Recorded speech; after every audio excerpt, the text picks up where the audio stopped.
सोचिए, आप किसी देश घूमने जाते हैं वैलिड तरीके से, लीगल डॉक्यूमेंट्स के साथ, लेकिन आपको वहाँ की जेल में फेंक दिया जाता है। क्यों? क्योंकि आप 3 दिन ज़्यादा रुक गए थे। जी हाँ, ये कोई फिल्मी कहानी नहीं है, ये एक असली कहानी है एक पिता की, एक इंजीनियर की, जो अमेरिका घूमने गया और लौटा 3 महीने बाद, वो भी जेल काटकर।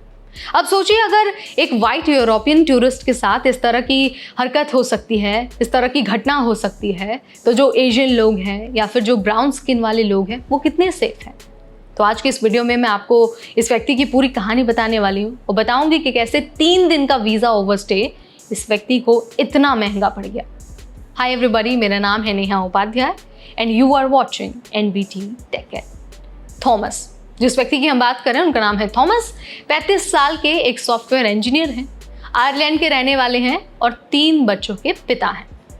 अमेरिका में उनकी जो पार्टनर है वो रहती थी और अक्सर वो वहाँ पर विजिट करते रहते थे लीगल तरीके से वीज़ा वेवर प्रोग्राम के तहत। इस प्रोग्राम में टूरिस्ट 90 दिन तक रह सकता है, वो भी बिना वीज़ा के।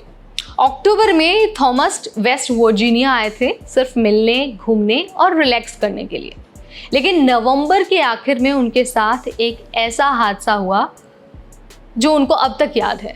दरअसल उनके पैर की मसल फट गई थी, उनके लिए चलना मुश्किल हो गया था और डॉक्टर ने कहा था कि अगर अब आप फ्लाइट लोगे तो आपकी जान को खतरा भी हो सकता है।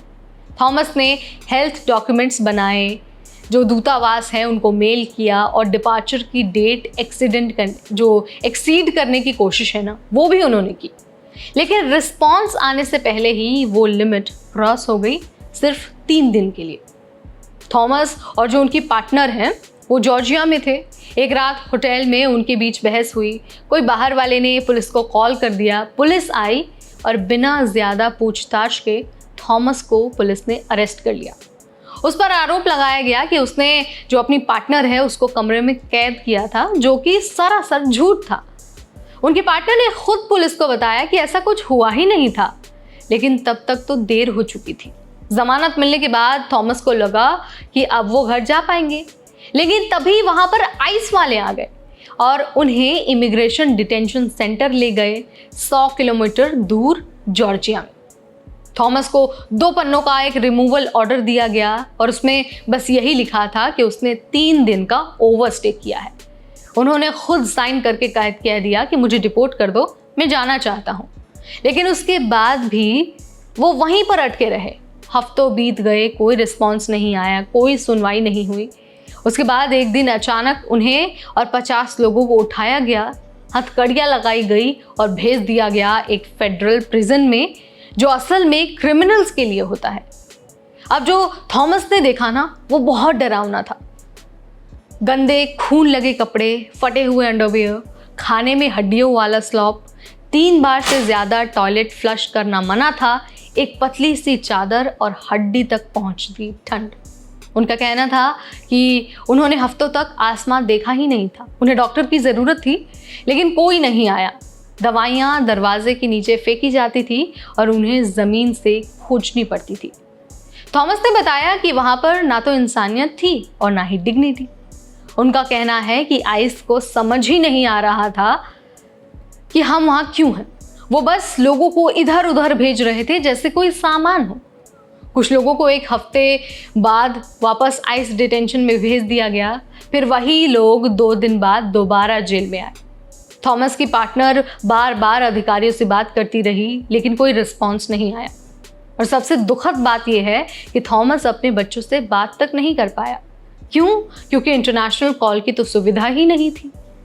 आखिरकार मार्च में 100 दिनों के बाद थॉमस को अचानक आइस ने फिर से ट्रांसफ़र किया और 2 बंदूकधारी ऑफिसर्स के साथ एक फ्लाइट में आयरलैंड वापस भेज दिया गया। पर अमेरिका ने जाते जाते एक आखिरी तोहफा दे दिया।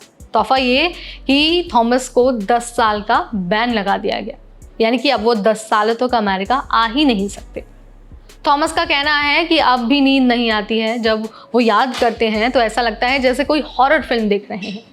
उन्हें लगता नहीं है कि वो फिर कभी अमेरिका जाना चाहेंगे। उनकी पार्टनर अब अमेरिका छोड़कर आयरलैंड वापस आ रही हैं। तो भाई ये कहानी एक ऐसे व्यक्ति की है जो टूरिस्ट बनकर अमेरिका गया था, लेकिन ट्रीटमेंट ऐसे मिला जैसे कोई क्रिमिनल हो। ये सिर्फ थॉमस की लेकिन कहानी नहीं है, ये कोई आइसोलेटेड केस नहीं है, ये उस सिस्टम की कहानी है जो इंसान को कैदी बना देता है और फिर भूल जाता है। आई होप थॉमस की जो जर्नी है, थॉमस की ये जो कहानी है, आप इससे इत्तेफाक रखते होंगे और आपने अपने आसपास बहुत सारे लोगों की ऐसी कहानियाँ सुनी होंगी जिनके साथ क्रिमिनल जैसा व्यवहार किया गया, लेकिन उनकी गलती सिर्फ इतनी थी कि उन्होंने वीज़ा ओवरस्टे किया या फिर उनके पास प्रॉपर डॉक्यूमेंट्स नहीं थे। वीडियो अगर आपको पसंद आया है, इन्फॉर्मेटिव लगा है, तो इसे लाइक और शेयर करना बिल्कुल ना भूलें। ऐसे अपडेट्स, ऐसे वीडियोस और ऐसी जानकारी के लिए stay tune to NBT tech add.